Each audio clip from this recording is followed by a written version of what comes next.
Our immune system is equipped with cells that form an army that help our body defend itself and fight foreign invaders. Some of these immune cells, called T cells and B cells, are programmed to get rid of foreign invaders like viruses and bacteria. T cells release toxins against the foreign invaders, and B cells make antibodies to neutralize them. We have known for some time that our immune cells can recognize cancer cells as foreign invaders and attack them by secreting special factors or weapons. How can our immune cells do this? The organs of our body are composed of billions of cells. These cells contain thousands of proteins that act like worker bees and are responsible for the function of our cells. These proteins break into small parts called peptides. Some of these travel to the surface of our cells and are presented by molecules called MHC or HLA. T cells continuously scan the surface of these cells through the T cell receptor or TCR. The TCR works as a barcode scanning machine, and the peptides presented on the cells are unique barcodes. This function of the T cells is called surveillance. If T cells recognize these peptides as normal, then the T cells move on. But if the peptides come from foreign invader proteins, then the T cells get activated to attack the invader cell with weapons to eliminate it. The T cell secretes certain proteins and chemicals called cytokines and factors. These molecules punch holes into the cells that contain the invading organisms.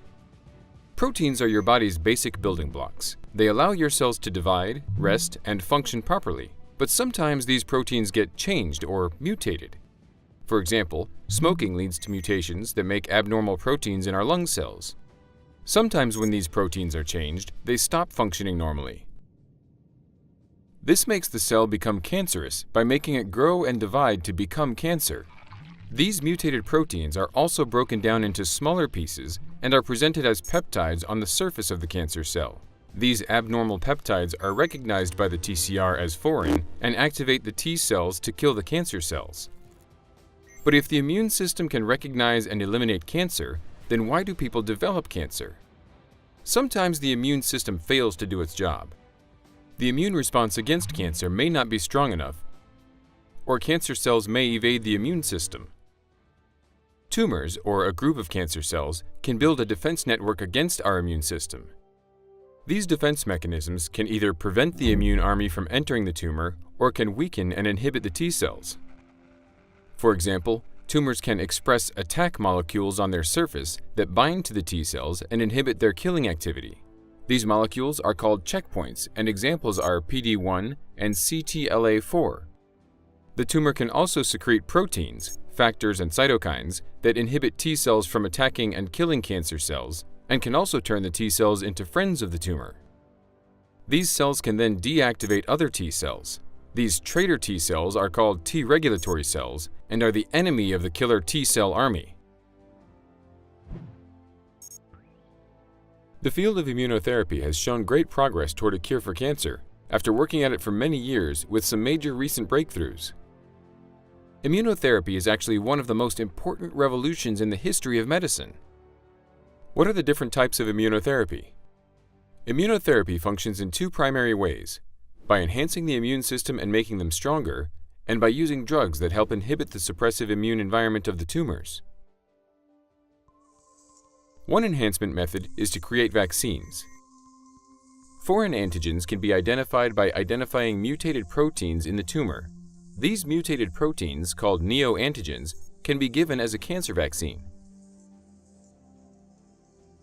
The cancer vaccine is developed to activate the patient's own T cells against the foreign antigens. Like the flu vaccine fights against the viruses, the tumor vaccine fights against the foreign tumor cells. Now that the T cells are trained by the neoantigen vaccine, they go around the body to find those specific mutated antigens and will locate them on the tumors. Another enhancement approach is adoptive T cell transfer, where T cells are taken out of the patient's body, grown in the laboratory, and educated to recognize cancer or even modified to become much stronger. These fighter cells are then transferred back into the patient. A third enhancement approach is using stimulating factors called cytokines. Cytokines are stimulating proteins like interleukin 2, 7, 12, and 15 that cause the T cells to significantly multiply and get stronger. A fourth enhancement approach uses agonist antibodies such as anti-OX40, anti-GITR, and anti-41BB and others to cause the T cells to grow and strengthen. This allows the enhanced T cell to overwhelm the cancer cells. A second approach to immunotherapy. Strategies have been developed that knock down cancer defense mechanisms. There are antibodies that neutralize the inhibitory factors and cytokines such as anti-IL-10 and anti-TGF-beta and IDO inhibitors. Some of these approaches have already been approved by the FDA, like anti-PD-1 and anti-CTLA-4. For example, patients in this clinical trial have melanoma, a kind of skin cancer. 50% of people with advanced melanoma die in 12 months until recently. Patients were treated with antibodies against both CTLA-4 and PD-1. Growth of the melanoma tumor in different patients was recorded and plotted out in a graph. The growth lines show that targeting both CTLA-4 and PD-1 encourages T cells to fight cancer. With this combination approach, 70% of patients with advanced melanoma continue to survive more than 3 years.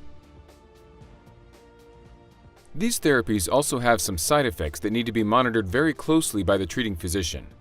Although the side effects are not very common, they could be life-threatening if not treated.